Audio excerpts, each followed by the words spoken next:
चक्षुरुन्मिलितं येन तस्मै श्रीगुरुवे नमः। श्रीचैतन्यमनोभीष्टं स्थापितं येन भूतले स्वयं रूप कदा मायं ददाति स्वपदान्तिकं। वन्देऽहं श्रीगुरुन् श्रीयुतापतकमलं श्रीगुरुन् वैष्णवं श्रीरूपं साग्रजातं सहगणा रघुनाथान्वितं तं सजीवम् साद्वैतं स्वावधूतं परिजनासाहितं कृष्णचैतन्यदेवं श्रीराधा कृष्णपादान् सहगणा ललिता श्रीविशाखान्वितं हे कृष्णा करुणा सिन्धो दीनबन्धो जगत्पते गोपेश गोपिका कान्ता राधा कान्त नमोऽस्तुते। तप्त काञ्चन गौरांगी राधे वृन्दावनेश्वरी वृषभानुसुते देवी प्रणमामि हरिप्रिये। वाञ्छकल्पतरुभ्यश्च कृपा सिन्धुभ्येव च पतितानां पावनेभ्यो वैष्णवेभ्यो नमो नमः। जय श्री कृष्ण चैतन्य प्रभु नित्यानंद श्री अद्वैत गदाधर श्रीवासादि गौरभक्तवृंद। हरे Krishna Krishna Krishna Hare Hare Hare Ram Ram Ram Hare Hare. Hare Krishna Shashwin, thank you so much for the Mangalacharan. We are reading the Srimad Bhagavatam. We are on Canto 2, Chapter 7, and our text for today is text 10. Are you able to read the text as well? Starting with Om Namo Bhagavate Vasudevaya. Yes, Mataji. Okay. Hare Krishna. Hare Krishna. Om Namo Bhagavate Vasudevaya. Om Namo Bhagavate Vasudevaya. Om Namo Bhagavate Vasudevaya. Namaskrityam naram chaiva narottam. Devim Saraswatim Vyasam Tato Nashta नष्टप्रायेषु भद्रेषु नित्यं भागवत सेवया भगवते उत्तम श्लोके भक्तिर्भवति नैष्ठिकी। नावेरसा ऋषभासुदेवी सुनूर् यो वै चचार समधिगता योगचार्य यत् परामर्श्यं पदं ममन्ति स्वस्था प्रशान्त करुणाप्लमुक्तसङ्ग। Thank you very much, Shashwin. We can now go on to reading the word to word. Nabhe by Maharaj Nabhi. Ashau, the personality of Godhead. Rishabha, Asa became. Sudevi, Sunaha, the son of. Yah, who. Why, certainly. Chachara, performed. Samakdrak, equibalanced. Jada, material. Yogacharyam, performance of yoga. Yat, which. Paramahamswam, the highest stage of perfection. Rishaya, the learned sages. Padan, situation. Amanti, do accept. Swastha, self-reposed. Prashanta, suspended. Prana, the material senses. Parimukta, perfectly liberated. Sangha, material contamination. Translation and purport by Srila Prabhupada. Srila Prabhupada ki Jai.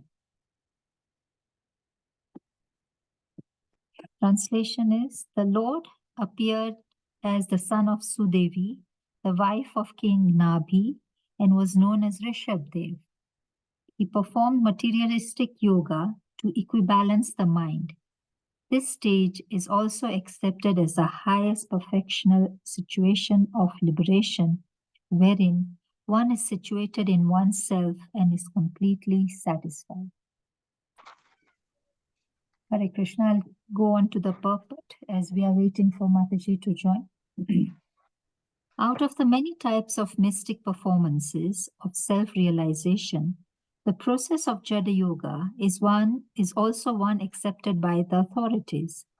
The Jada Yoga involves practicing becoming like a dumb stone and not being affected by material reactions. Just as a stone is indifferent to all kinds of attack and reattacks of external situation, similarly, one practices Jada Yoga by tolerating voluntary infliction of pain among the material body. Such yogis, out of the many infliction methods, practice plucking out of the hairs on their head without shaving and without any instrumental help. But the real purpose of such Jada Yoga practice is to get free from all material affections and to be completely situated in the self. At the last stage of his life, Emperor Rishabdev wandered like a dumb madman, unaffected by all kinds of bodily mistreatment. Seeing him like a madman, wandering naked with long hair and long beard, less intelligent children and men in the street used to spit on him and urinate on his body. He used to lie in his own stool and never move. But the stool of his body was fragrant like the smell of fragrant flowers, and a saintly person would recognize him as a Paramhansa, one in the highest state of human perfection. One who is not able to make his stool fragrant should not, however, imitate Emperor Rishabdeva. The practice of Jada Yoga was possible for Rishabdev and also on the same level of perfection, but such an uncommon practice is impossible for an ordinary man. The real purpose of Jada Yoga, as mentioned here in this verse, is Prashanta Karna, or subduing the senses. The whole process of yoga, under whatever heading it may be, is to control the unbridled material senses and thus prepare oneself for self-realization. In this age, specifically, this Jada Yoga cannot be of any practical value, but on the other hand, the practice of Bhakti Yoga is feasible because it is just suitable for this age. The simple method of hearing from the right source, Srimad Bhagavatam, will lead one to the highest perfection stage of yoga. Rishabdev was the son of King Nabhi and the grandson of King Agnidra, and he was the father of King Bharata, after whose name this planet was called Bharatvarsha.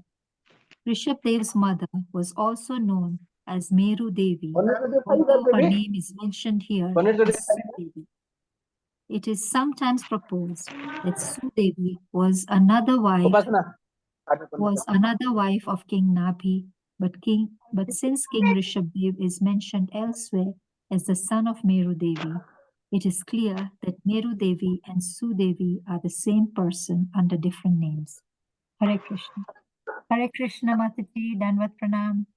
Please accept our humble obeisances on behalf of everybody who have joined the group and are about to join.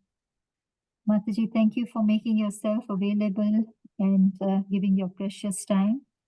We are reading the Srimad Bhagavatam. We are on Canto 2, Chapter 7, and the text for today is text 10. We have done the Mangalacharan and read the text and purport. Over to you, Mataji. Thank you so much. Thank you, Mataji. Right. ॐ अज्ञानतिमिरान्धस्य ज्ञानाञ्जनशलाकया चक्षुरुन्मिलितं येन तस्मै श्रीगुरवे नमः। नमो ॐ विष्णुपादाय कृष्णपृष्ठाय भूतले श्रीमते भक्तिवेदान्तस्वामिन् इति नामिने। नमस्ते सरस्वती देवे गौरवाणी प्रचारिणे निर्विशेष शून्यवादी फर्स्ट देशतारिणे। जय श्री कृष्ण चैतन्य प्रभु नित्यानंद श्री अद्वैत गदाधर श्रीवासादि गौर भक्त वृंद। हरे कृष्णा कृष्णा कृष्णा हरे हरे, हरे राम राम राम हरे हरे। ओम नमो भगवते वासुदेवाय। ओम नमो भगवते वासुदेवाय। नारायणं नमस्कृत्यं नरं चैव नरोत्तमं देवीं सरस्वतीं व्यासं ततो जयम् उदीरयेत्। गुणवता स्वागता कृष्ण पुण्यश्रवण कीर्तनः हृदयन्तस्थो भद्राणि विदुनोति सुहृत्सतं। नष्टप्रायेषु अभद्रेषु नित्यं भागवत सेवया भगवती उत्तम श्लोके भक्तिर्भवति नैष्टिकी। So, Hare Krishna, dear devotees. Hope everybody is doing good. So, today we are in the second canto of Srimad Bhagavatam, and this is the 7th chapter. And specifically, we are talking about Rishabhadev, who is the son of Sudevi and Nabi. Again, Rishabhadev is, as we mentioned last time, we cannot imitate Rishabhadev again because he's an avatut, and when it comes to how he practiced, and if we are trying to imitate it, we are not going to get anywhere. So this is definitely something that we need to understand, and accordingly, accordingly make sure that obviously when it comes to teachings, we just have to go by what is conducive for devotional service, and whatever that is not conducive for devotional service, then we do not go ahead with the path. So what is recommended by our acharyas, that is the path we go by, and we cannot go by anything else other than the path that is recommended by our acharyas. That is why over and over we have to understand the point that yes, pure devotional service, anyabhilashita shunyam jnana karmadi anavritam anukulyena krishnanushilanam bhaktiruttama. Uh, as you all know, our dear Maharaj Gopal Krishna Goswami Maharaj passed away, and it's been really saddening with regards to everyone, just not the disciples, because we are just a family, and the teachings that he has given us are going to stay with us, and definitely he is going to also come back to revive this process of Krishna consciousness. So we will all keep our fingers crossed, because that is what Chaitanya Mahaprabhu's movement is all about. We are given Krishna sent messengers, and they take it forward, right? So this is what Chaitanya Mahaprabhu has given us for this movement to flourish the next 10,000 years. We are definitely looking for messengers from Krishna to take it forward.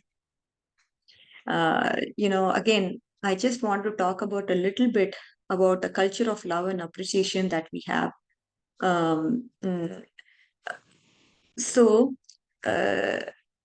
Radhanath Swami Maharaj, he was always wonderstruck to know about Srila Prabhupada's journey to the West. Okay, so he compared it with his own journey, and he felt very humbled and very inspired to know about, oh my God, Srila Prabhupada's sacrifice and compassion for people of this world is so good. And Radhanath Maharaj actually writes, he was 19 years old with no money, traveling from America to India. But Srila Prabhupada began his journey at the age of 70 and traveled to America with no money, knowing no one is going to help him, but he knows that he's just going to be an instrument of Lord's compassion. And one day, Maharaj was called Richard, right? Richard informed Krishnadas Babaji that Srila Prabhupada was in Vrindavan. Then Babaji asked him to take to Srila Prabhupada. And Radhanath Maharaj writes, when two souls meet, their faces are bloomed in joy, and they exclaimed, Hare Krishna in happiness. Radhanath Maharaj says, the blissful smile he saw on Srila Prabhupada's face, he has never seen that in any human face. So both embraced each other, and tears of happiness filled in their eyes. For the next hour, they conversed happily, and then they were oblivious to all the external situations. They laughed aloud, and Radhanath Maharaj realized that this is an incredible spiritual relationship, right? That, obviously the two souls met, and he happened to see that or witness that, right? Babaji and Srila Prabhupada, how they exchanged and conversed happily in their native Bengali language, and how they were oblivious to the external situations, and how tears of joy came and filled their eyes. So this was something that he witnessed, and Maharaj says that he has never witnessed such love and honor between two human beings. He just felt that as if he has glimpsed the spiritual world. He has received a glimpse of the spiritual world. Again, the context is because when our Maharaj is not there, how other situations in this world also would help us to remember Maharaj and his teachings. That's what I mean. When it comes to two souls, what their exchange of love is, it's beyond what we can decipher, because we have not seen. We have to feel it, right? To taste how mango is, we have to really taste it. Like that, I think when two souls, like, who have come from the spiritual world, they bond together, that love is totally different, and Maharaj was able to experience this kind of love. And Maharaj also shares his loving exchanges with his friends. During travels to India, he met Niranjan Swami Maharaj, an old time. He's an old time friend of Radhanath Swami Maharaj, and Niranjan Swami Maharaj described. He once happened to tell, I had a special dream, and I dreamt that I'm in deep sleep, and that is Radhanath Swami Maharaj, is sitting next to him and lovingly pouring sweet rice, a special Indian sweet he was putting into his mouth. And as he was feeding spoon by spoon, he was lovingly calling out, "Oh, my dear Niranjan Swami Maharaj, please wake up." This is the only dream he had the whole night, it seems. He also remembered feeling that uh, obviously this is just nothing but spiritual relationship, sign of deep spiritual relationship. On another occasion, Maharaj heard a long class on glories of his close friend, that is Bhakti Tirtha Swami Maharaj. And it was on the order of Bhakti Tirtha Swami Maharaj that Radhanath Swami Maharaj had written his autobiography, right? After Bhakti Tirtha Maharaj left this world, Radhanath Swami Maharaj felt great sorrow and separation from him, and he glorified him for over 6 hours in a class in Mumbai.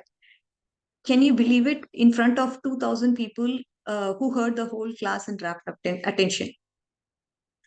Imagine if we were to ask, okay, speak about a particular topic. Speak about Krishna. Okay, Krishna stories. Go down to any extent possible. How much longer can we talk? Maybe 5 minutes, 10 minutes, or 15 minutes max. Okay, we can even keep up to 1 hour, give or take. But Maharaj was able to glorify Bhakti Tirtha Swami Maharaj for how many hours? 6 hours, dear devotees. I was taken aback. And hopefully, we all have the privilege of hearing it from YouTube or wherever this lecture is posted. We should definitely at least make an attempt to listen to it, however long we can, based on the time constraints. But I think this is something I can't even imagine, talking about a person for 6 hours, so much glories he has to say, and which is all coming from his heart naturally. And then, so when it comes to every spiritual center, it has a seat of a speaker called Vyasasan, right, on which the spiritual leader sits and gives discourses. Generally, Vyasasan is one of a small chair or cushion where only one person can sit. But in Mumbai, but the Vyasasana in Mumbai itself speaks of Radhanath Swami Maharaj's mood to glorify and serve all the sincere spiritual practitioners. The Vyasasana is so big, and 6 people can sit in it, and hence it's unique of its kind. This is something that you know nowhere else we would be able to see this kind of uniqueness. When Radhanath Swami Maharaj gives his classes, he invites many of his friends to sit next to him, and then he glorifies them as if he has 1,000 mouths. Later, what happens is when they turn the address to the assembly crowd, they express their feeling, how embarrassed they were when they were filled with love and praise from Radhanath Swami Maharaj. So they, that to that extent he glorifies, and that's all genuine. His genuine appreciation for devotees in serving Srila Prabhupada's mission is definitely inspiring. As Radhanath Swami Maharaj, we have Gopal Krishna Swami Maharaj, His Holiness Gopal. So many of us are there who have been pillars of this ISKCON movement. And again, come to that level, it takes a lot of austerities to develop the mood of dedicating oneself to ISKCON completely. It requires, with His Holiness Gopal Swami Maharaj, he used to, he started off as, brahmachari, right? And during that time, he used to work. He used to give all his salary to Srila Prabhupada, even though he worked. And this continued for 5 years. After 5 years, he just left his profession because he understood, yes, the purpose of me living is to serve and please Krishna and my Guru Maharaj, nothing more than that. This realization, so this requires so many austerities. And again, the love for Srila Prabhupada's mission comes because having met Srila Prabhupada and having started to serve Srila Prabhupada, there was no looking back for Maharaj, right? So this is all something that we can all get inspiration from, dear devotees. I mean, I just wanted to talk and glorify how our Maharajas have been instrumental in what we have today. Without them, we can't even understand the subject matter, be it Bhagavatam, Chaitanya Charitamrit, or any other literature that has been given. Right? It's like you have a dessert, but you don't know how to eat. So might as well, it's just useless if you don't know how to eat, right? That's what it is all about. I think we are all very very fortunate uh, to have um, to have a guru in life. And here with ISKCON, everybody is family. It's not about your guru, my guru, because everybody tries to be as a family and shows their unity in this process of devotional service. And we all derive strength from the holy name, right? Without the holy name, if we are going to start the day, then we all know, right, how our day is not completely fulfilling. And um,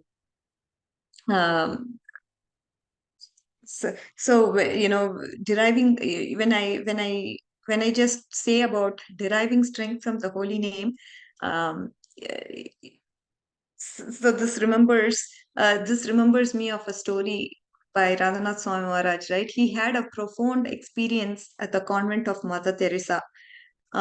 He Richard, of course, Maharaj saw that Mother Teresa was happy washing pots and serving the poor. When one person asked her how she could do so many chores, she humbly replied that serving God and humanity was not a core. Any type of service is a blessing. And Mother Teresa, she started to speak about the source of all her spiritual strength. She said that she derived immense nourishment and strength from chanting of the holy names. uh, Again, everybody stresses. If you hear our Maharaj's lectures, they all stress on the attitude of the service and the sincere chanting of the holy names of the Lord. Both of them, they go hand in hand. To serve the Lord and the world for whole life, we will need that spiritual strength and nourishment. The source of this is what? It's coming from the holy names. At the same time, we can chant the holy names effectively if we do not cultivate a proper service attitude. right? Again, Maharaj gives an example of his own spiritual master, that is Srila Prabhupada, who has advanced at the age of 70, traveled on a cargo ship. His only purpose was to save the poor suffering souls of this world, right? While on the month-long voyage, Srila Prabhupada, we all know he suffered heart attacks, seasickness, and while he was in the sea, he struggled all alone. However, during all tribulations, what was that was keeping him alive? His unflinching faith on the holy names of the Lord. It provided solace and strength during those days. And Srila Prabhupada, how many people did he transform? Thousands of people. And bless them with what? The special gift of love of Godhead. So the miraculous transformation of hippies to happies, right? That is the power of the holy names. The faith of the holy names that Maharaj observed in Mother Teresa is, he says, it is the driving force of almost all the spiritualists in all the major religions of the world. And again, we know Chaitanya Mahaprabhu, he appeared. He's, none other than Krishna himself. He appeared for us all to take shelter of the holy names. And through this is what we can derive immense strength. If somebody has to talk Krishna Katha, if somebody has to do Kirtan, if somebody has to do whatever they need to do, that strength comes from the spiritual name, holy names of the Lord. And Maharaj also brings about this point, oh Father, it's brought about in the Christian tradition. There is the great instruction, he says, oh Father, who art in heaven, hallowed be by thy name. Not only it is an encouragement for chanting God's name, but the word also means sacred. We say the name of the God is sacred. So again, it is a complete whole. The name, that is a God name, it's complete in itself. It has the full potency in itself. That's what our Vedic tradition says. Again, when we hear these kind of stories or these kind of things that's coming directly from spiritual masters, we have to take it to our heart. And again, it will go to your heart because, as I told you, the person who has it only can give it. If somebody has love of Godhead, they can give love of Godhead to you. It is the mercy through which we are able to understand some concept of Srimad Bhagavatam or Bhagavad Gita or whatever. And again, dear devotees, we really have to be very fortunate because there are so many Appa Sampradaya that are there floating around. But we have taken shelter of this sublime process of devotional service leading to love of Godhead, right? Um, this is something I really feel blessed of. Because, see, when we talk about Rishabh Dev, we have so many things that are being spoken about in the purport, right? And people kind of say, oh, yeah, we have to do whatever he does.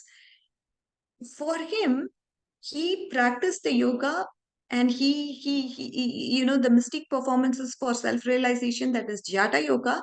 And again, this is he is an avatut and he's an exception, and we cannot follow what he follows. For us in the age of Kali Yuga, we are given a process. That's why it's being told, right? He had a long hair, and he used to walk naked with a long hair, like a man, urinate on his body, and all of that. He used to lie on his own stool and never move. Uh, how do you think a person can do all this? Because he's above all of this. Avadut is a special scenario where they are they are completely beyond these bodily designations. They are not affected by it at all. And as I told you, if Haridas Thakur was able to chant 24 hours, how he was able to do? Because he has prem now. He has love of Godhead, and because of which he was able to do that 24 hours chanting. If we were asked to chant 24 hours, we will go mad. Oh my God, what is this punishment? I can't even chant for 3 hours. You are asking me to chant 24 hours. What is this? Because they are above it. They have that naam because prem naam is there in their mouth. And that is why they don't even see. So many thoughts come to us when we chant, right? Those thoughts never bother them because all they are thinking about is Krishna and Krishna's love and how the meaning of the name. But through that, they get so much relishment. The prema that we are talking about, dear devotees, when we experience it, that feeling is totally beyond what we can imagine. With that feeling, we can chant for hours, days. Parikshit Maharaj was able to listen continuously without eating anything. How it's possible, right? They are beyond everything. And that is why it is possible. For us, yes, time, yeah, half an hour more or 40 minutes more, 20 minutes more, and then we are done. But time will never become a constraint once we attain a certain stage in our bhakti process. And then we will all be set for life. So here, Rishabhadev wandered like a dumb madman, unaffected by all kinds of bodily mistreatment. Seeing him like a madman wandering naked with long hair, long beard, less intelligent children and men in the street used to spit on him and they used to urinate on his body. And he used to lie down on his own stool and never move. But again, Prabhupada mentions the stool of his body was so fragrant, like a smell of fragrant flowers. And so the next sentence is very important. It talks about saintly person would recognize him as a Paramahamsa, one in the state of highest human perfection. Only a person who knows Jada can understand who he is really.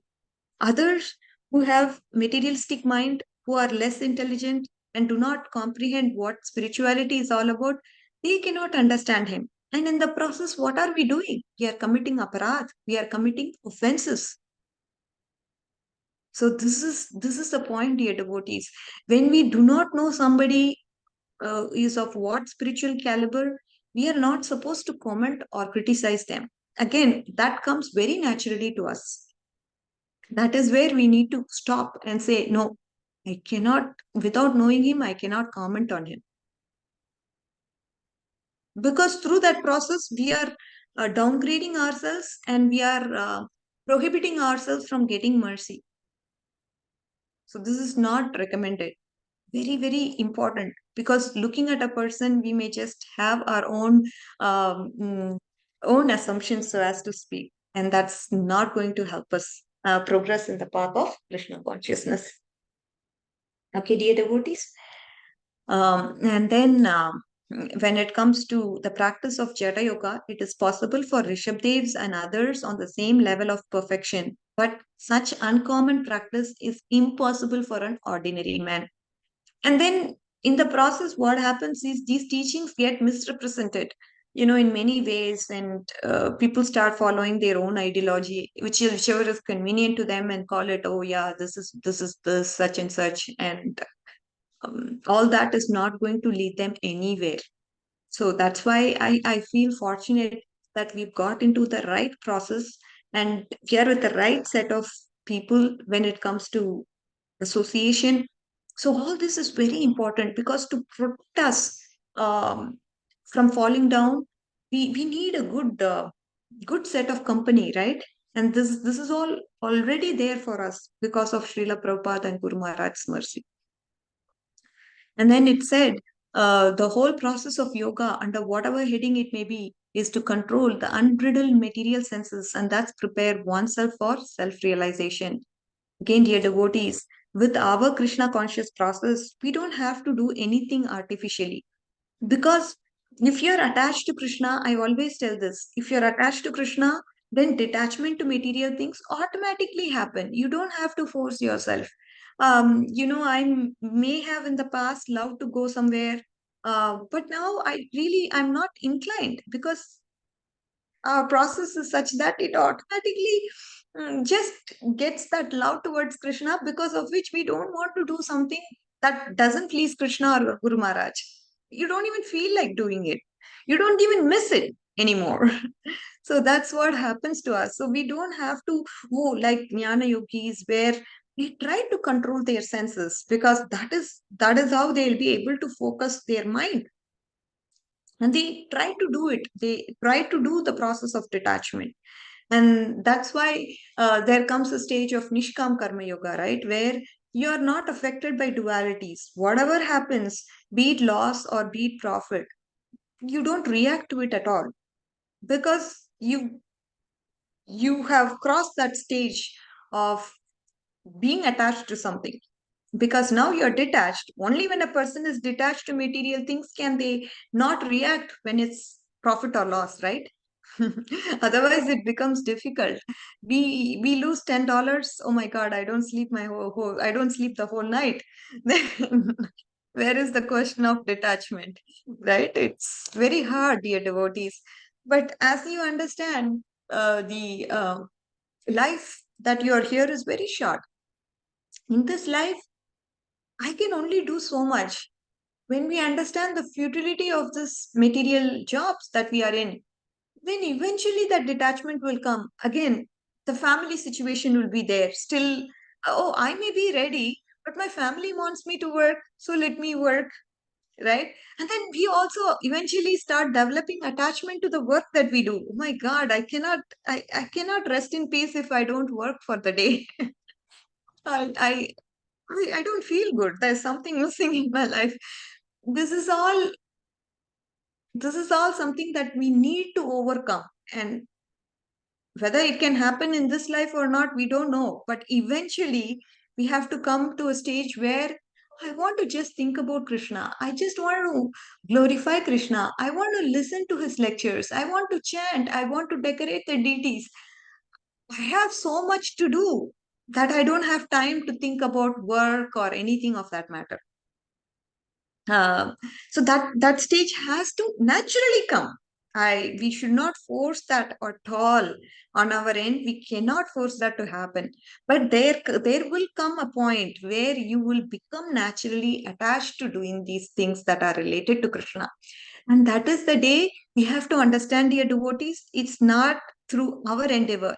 It's through the mercy of our Guru Maharaj. It's through the mercy of the devotees that we have got that blessing, because those who have it gave it to us. And because of which we are able to relish that. And that also speaks to your very, very good attitude of not committing any offense. When we do not commit offense, we are able to accept the mercy. Otherwise, the mercy that comes, it just, there is a hole and it goes into that hole. We are not able to receive that mercy. So we have to understand, when this happens, two things are responsible.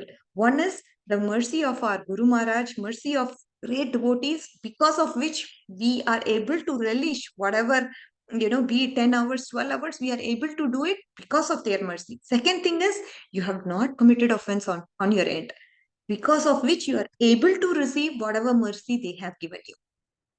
And then all you have to do is just, without disturbing the Bhakti Lata beach, without kind of uh, using your materialistic mind, just serve, serve, serve, and then that relishment will automatically come. To listen to Krishna Katha, to listen to Bhagavatam, everything will just overflow in your heart, and then you will become completely detached. Our process is very simple. We do not artificially try to do anything. Everything will automatically come if we do the process in the right way. That's why I really feel fortunate. Okay, if we do not have it, that means somewhere something is wrong. Either our sadhana is not proper, or we have not come across such people to get their mercy, or because somewhere some offenses are happening that's putting us down and down and down. So, dear devotees, very simple. So, we can try to analyze ourselves and see where we are and where we should go. Okay, now coming back to Rishabdev's point. So the practice of Jada Yoga was possible for Rishabdev and others on the same level of, but that is uncommon now. The real purpose of Jada Yoga, as mentioned here, is to subdue the senses. Okay. And in this age, specifically, the Jada Yoga can be of practical value. But on the other hand, the practice of Bhakti Yoga is feasible and suitable for this age. The simple method of hearing from the source of Srimad Bhagavatam will lead one to the highest perfectional stage of yoga. That is why, dear devotees, when we start hearing Srimad Bhagavatam, understanding Srila Prabhupada's purports, understanding the commentaries of our acharyas, that's good enough. You will be filled with so much love for Krishna and so much love for this process of devotional service that we don't have to go anywhere else to search for anything more. Only when you have a doubt, yeah, whether this process will work or not, that is when you go searching after other processes. But when you're confident, when you're clear in your mind, when you have tremendous faith in our acharyas, our Guru Maharaj's teachings, then you don't go search looking for nectar anywhere else because you've got the highest. All you have to do is uh, practice, practice, practice to get to the perfection. And now, Rishabdev was the son of great King Nabi and grandson of Agnitara, and he was the father of King Bharata, after whose name the planet Earth was called Bharatvarsha. Rishabdev's mother is known as Meru Devi, although her name is mentioned here as Sudevi. It is sometimes proposed that Sudevi was another wife of King Nabi, but since King Rishabdev is mentioned elsewhere as the son of Meru Devi, it is clear that Meru Devi and Sudevi are the same person under different names. So, dear devotees, from here we can understand how through this process they are able to subdue the senses.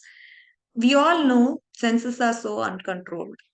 Um, so many times we hear about it, dear devotees, but we all understand that even our senses are uncontrolled at times, right? It's involuntary. It acts involuntarily. Even though we want to stop something, sometimes we just act because they are uncontrolled. You're not able to control it, and you spontaneously do something which is not conducive for the process of devotional service. And how you can control the senses is to use the senses the right way. If a simple exercise, right? Okay, you work on with your computer for hours, right? Maybe 8 hours a day or 6 hours a day. How many minutes can we see DT of Krishna? How many minutes can we enjoy the beauty of Krishna and Radharani? That is the test.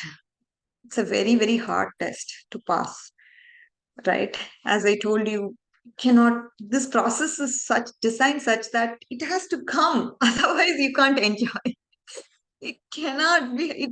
See, with work, even if you don't like your work, you can force yourself to complete your work to get paid. But this process of bhakti has to come. It has to come. We have to get that mercy to be able to relish bhakti. And then once we start getting to a point where we relish bhakti very naturally, then people will call you, you're abnormal. You don't seem normal. What's going on? She's so weird. But at time, you will become so oblivious to those things. It may happen that people will criticize you for what you are because you're not normal anymore according to them. But you will not be affected by it. That is the stage we are all looking for, dear devotees. That's so normal. That is what we are meant to be. But people of this world in Kali Yuga, they think it's abnormal. Don't be carried away by those things. It will happen. When it happens, we have to be very fortunate. And again, when that happens, you have to spread that process of Krishna consciousness to others and help others relish this beautiful, sublime process. How much we have, and that's when you will just start talking about Krishna, and you will not be able to stop it. So, dear devotees, I am so because these past few days we have been listening about Maharaj's glories. I mean, Gopal Krishna Swami Maharaj glories and other Maharajas, how they have played a very important role in life. I just wanted to talk about that specifically and then go on to today's subject because I really feel that gratitude of coming to this process. And, uh, I think this gratitude is what is holding all of us together. And when you ask this question, okay, can bodily pleasures give lasting happiness? Um, mm, uh, so this journey home, right, autobiography of Radhanath Swami Maharaj, there he tried to fit in some of the social norms of his peers. Richard, he tried to fit in, but the more he was miserable trying to fit in. So he smoked what do you call it, hashish and marijuana, and flirted more seriously than ever before. Yet he felt lonely and found his condition deplorable. He realized, oh my God, it was the Lord in his heart that he was fighting in his attempt to seek happiness through sense gratification. Although he was winning the fighting in terms of increased sense pleasures, he felt lost and dejected. Sitting on the bank of the Thames and looking at the Big Ben, he wondered, what is this? Am I wasting time? In the church, Richard's heart was filled with special realization. He has now inspired to lead a life on his own terms rather than that of his friends. He hoped one day, okay, let me lead a life on God's terms. And Maharaj says, our repeated attempts to seek happiness through bodily pleasures is like chewing, already chewed. Imagine a bubble gum that is chewed and spatted out. Only a foolish person would think, oh, this can be picked up again and chewed again, hoping there is some juice out of it. Similarly, great sages in the past, they have declared the material pleasures are not going to satisfy the deep needs of the soul. They are fleeting pleasures and it's going to fade after some time. Yet, we always try to seek. And why do we seek, dear devotees? Why do we seek, even after knowing the fact, okay, we are all Krishna conscious devotees. Now we all understand material pleasure is futile. Why do we seek? Any answers for this question? Why do we seek those material pleasures? Because of our conditioning. Yes, it is conditioning. And this conditioning is very, very prevalent in all of us. I may have a conditioning and other Mataji may have different conditioning. And as I told you, it depends upon how many times we repeat for a particular activity. If we start repeating it over and over and over, the conditioning becomes stronger and stronger and stronger. I told you, right? And there is also an association to emotions. How much emotion you put on that also determines to how much to that extent you would be attached. The number of times you repeat, how much emotions you put onto it, that determines how much conditioning you have. Okay, dear devotees. So it's not easy to get out of that conditioning unless we have the will, unless we pray to Krishna, cry to Krishna, I want to get over it. I'm not able to. Please help me. Then there will be somebody for rescue through some form. It could be book, it could be shastras, it could be somebody in the form of devotee through which we will be able to overcome this conditioning. So what we are doing now is making our bhakti vritti stronger and stronger so that our conditioning go to the back. The more stronger the bhakti vrittis are, that's why the mind has to come in play. Please note this point. With bhakti, if our emotions are not connected with bhakti, then there is a problem because you are putting emotions into your material activities. But currently, if you're not putting emotions to your material activities, then which will win? Any idea which is going to win? Is it material or spiritual activities which are going to win over you?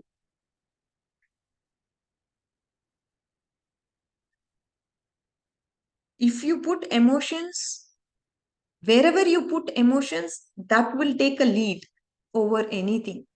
If you are putting emotions on material activities, your material way of thinking will overpower you. Your bhakti vidhis are not strong. When we chant, are we putting emotions? That is the point, dear devotees. We are not. When we chant, we have to put emotions to the chanting. It's just not Hare Krishna, Krishna Krishna, Hare Hare, Hare Rama, Rama Rama, Hare Hare. How much are we connecting to that name? It's just not senses. It should not be lip movement. There should come a point where our mind goes to the mind. The Hare Krishna Maha Mantra is directly connecting with the mind. That is the secret of our success in Krishna consciousness. Mind has to come. Your bhakti has to be over. I mean, your emotions have to come into play with bhakti. You become emotional, right? And see, when listening about when you listen to Srimad Bhagavatam, Bhagavad Gita, you should become emotional to it. We should. Oh, Krishna is going to go there. That should come naturally, dear devotees. Again, this is what Raganuga is all about. When everything becomes natural, when these emotions become natural, we enter into the stage of Raganuga Bhakti. That's where there is a delineation. Right now, we are following whatever Vaidhi sadhana, right? Whatever is prescribed, we are following through that. But there should come a point where our love should play a role, our mind should be involved, our emotions should be involved in the process of bhakti. So these are some of the things that I got out of this purport. Just wanted to talk about different things because obviously this is a very crucial week for everyone. It's not easy, especially the loss of Maharaj, because we as devotees feel lost when we do not have a support. And the attachment that each and every devotee has for Maharajas are very, very, I mean, that is something very inspiring in ISKCON. But everybody is coming together and supporting each other at the time of the hour, which is what is making ISKCON very, very special, dear devotees. So we should always be grateful. We should always thank whatever we have in this life, and we should make the best use of the bad bargain that we have been given, and try to pray that one day I also relish the process of Suddha Bhakti. As I told you, there are stages in the level of bhakti. Right now, we may be doing karma and offering that karma to the Lord, and that is just karmarpanam.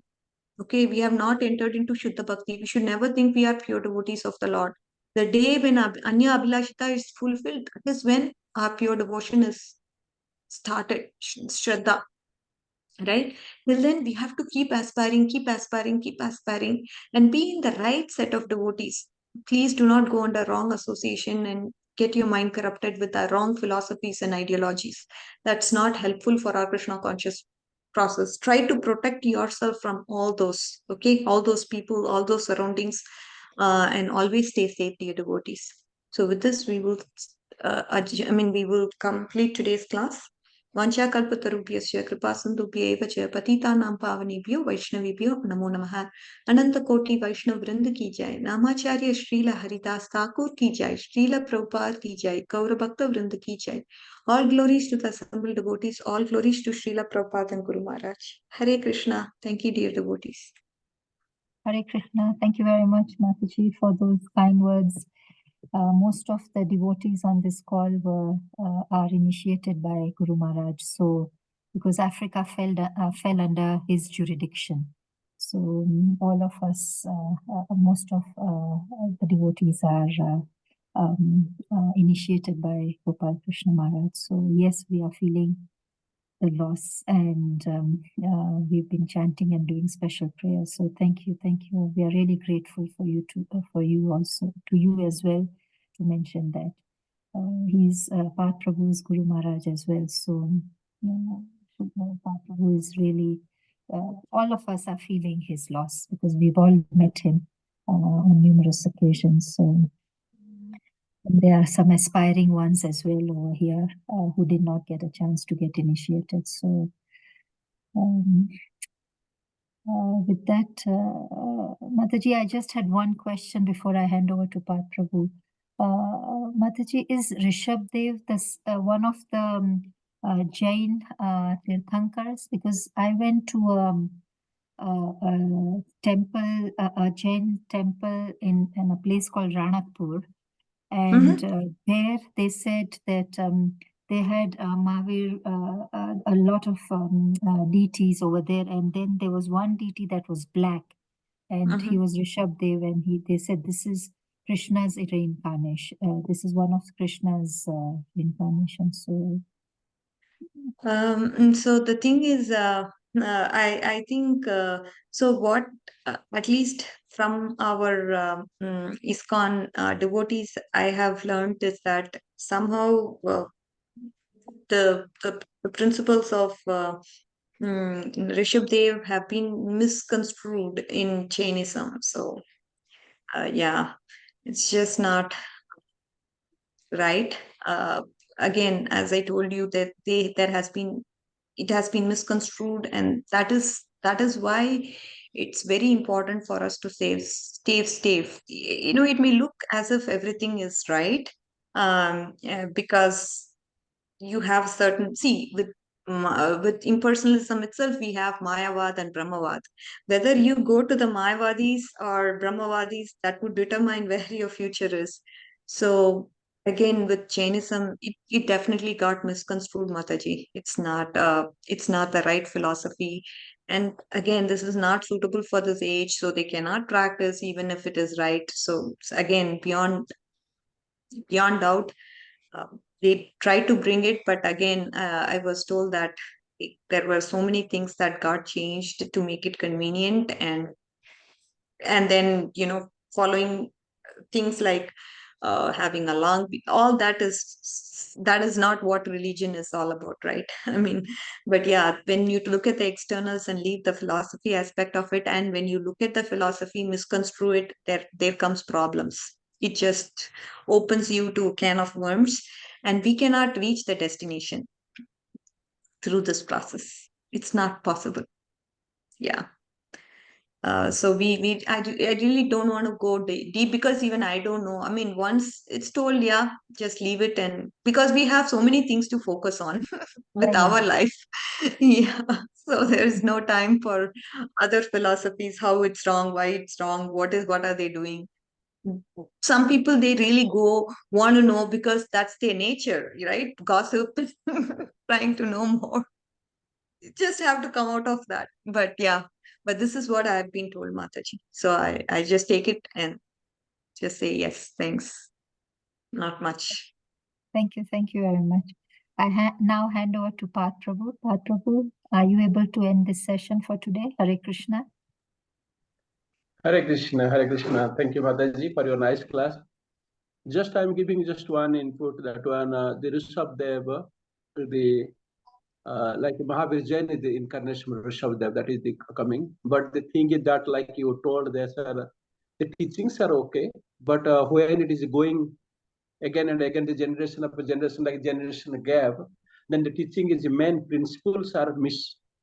So that what is Jainism as following nowadays, or which is temple is best, that is not their giving their result, the ultimate result, but his teachings that time, because whenever Krishna came, that is some specific reason, that is some specific aim for that one. Like Buddha, they come for the establish the ahimsa, the non-violence, like Jainism also. That is the thing. But now they are everyone. It's not like that only Jainism. Everyone is not follow the proper scriptures. Either Christian, either Hindu or Muslim. They are just telling like that, but not follow the proper scriptures. This is the thing. Thank you very much, Mataji. Also, your highlight about this Maharaj, like Radhanath Swami Maharaj, how he giving the class and his compassion to the other Vaishnavas, respect also other Vaishnavas, like we can learn now more and more. And also, like already you told, this week is very crucial for everyone, because we are feeling separation, our real father, our shelter, our mentor, our guru. But we can read this one, whatever the guru, real guru, you can read this one, Guru Maharaj's will. Today I got this one message by WhatsApp. He established how he is focused on the preaching, how he is dedicated to Srila Prabhupada, and he giving his instruction in his will. Everybody is supposed to be cooperate with each other, by the Vaishnava ways help each other, and not go beyond for ISKCON, because we know ISKCON is that we are not giving such type of atmosphere or like cooperation, guidance out any other religions also nowadays. And everywhere is hypocrisy and something doing, something not doing. But ISKCON is a purity. So that Guru Maharaj is giving more importance about to stay in ISKCON, live in ISKCON, follow the GBC rule. So there are so many things. So we can understand that one, what is the dedication of the devotee? What's supposed to follow his footprint of his Guru. Like Prabhupada giving the instructions, and all the devotees are follow. All the devotees. Also, we supposed to follow our Guru Maharaj's order, our instructions, so that maybe we can be a we're supposed to tell we are become a devotee or a part of ISKCON. This is. So thank you very much. We can learn so many things from our teachings. I've also including the Rushabdev, how she's doing this one. This is. Also thanks all the devotees who participating in this Zoom forum. I request everyone, please unmute yourself and chant Hare Krishna mantra for glorification of Hare Krishna. Radhika Kasturi Mataji, please join. Hare Krishna, Hare Hare Krishna, Krishna, Krishna Krishna, Hare Hare, Hare Hare Rama, Rama, Hare Hare Rama, Rama, Rama Rama, Hare Hare. Vancha kalpa Kalpatarubhyasya, sindhubhya eva cha patitanam Patitanam pavanebhyo Pavanebhyo Vaishnavebhyo Vaishnavebhyo namaha. Namo Namah. Srila Prabhupada ki jai. Har Grace Radhika Kasturi Mataji ki jai. All glories to the assembled devotees, all glories to Srila Prabhupada and Guru Maharaj. Hare Krishna. Bol. Thank you.